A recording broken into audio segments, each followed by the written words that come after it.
صدای وحید مرادی، کاری از مهدی عبدی. پلنگ وحشی بی من دستیا کردی، یار جنگی من، شلوار پلنگی من، خالش و روزارم بر مسیا کردی، یار جنگی من، شلوار پلنگی من، حسی که به دایمت برگی برد دوه، یار جنگی من، شلوار پلنگی من، این جنگی کاتی عاشق تا که زد دوه، یار جنگی من، شلوار پلنگی من. همه منطقه جنگ فقط تیر و تفنگه، رگبار فشنگه، هر خنت ساریکا داره مثل پلنگه، آماده جنگه، آماده جنگه. همه منطقه جنگ همش تیر و تفنگه، رگبار فشنگه، هر خنت ساریکا داره مثل پلنگه، آماده جنگه، آماده جنگه. پخش در کانال رسمی استریو مهتر.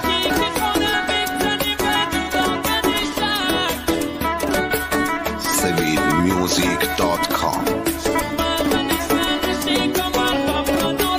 جان دلبر پلنگ وحشی بی من مرا دستیا کردی، حالش و روزارم ببر مسیا کردی، یادش بخیر.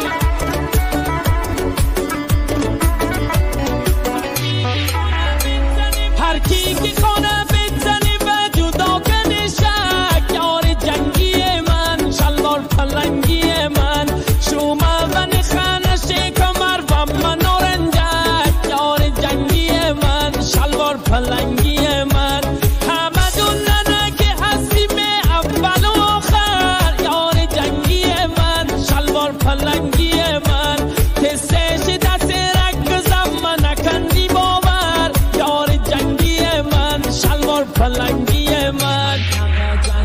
همه منطقه جنگ همش تیر و تفنگه، رگبار فشنگه، هر خنت ساریکا داره مثل پلنگه، آماده جنگه، آماده جنگه.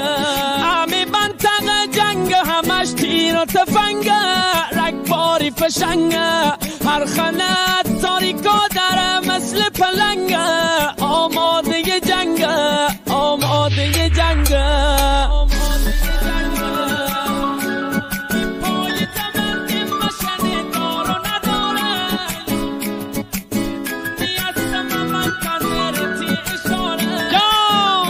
یار جنگی دا، شلوار پلنگی دا، پای زمند مشن دار و نداره، یار جنگی من، شلوار پلنگی من، شدونی هستم منتظرتی اشاره، یار جنگی من، شلوار پلنگی من، اتارک داره به اسم غیرت خالی خوره، یار جنگی من، شلوار پلنگی من، هم تی پیش دوری من تناب داره، یار جنگی من، شلوار پلنگی من. همه منطقه جنگ فقط تیر و تفنگه، رگبار فشنگه، هر خنت ساریکا داره مثل پلنگه، آماده جنگه، آماده جنگه.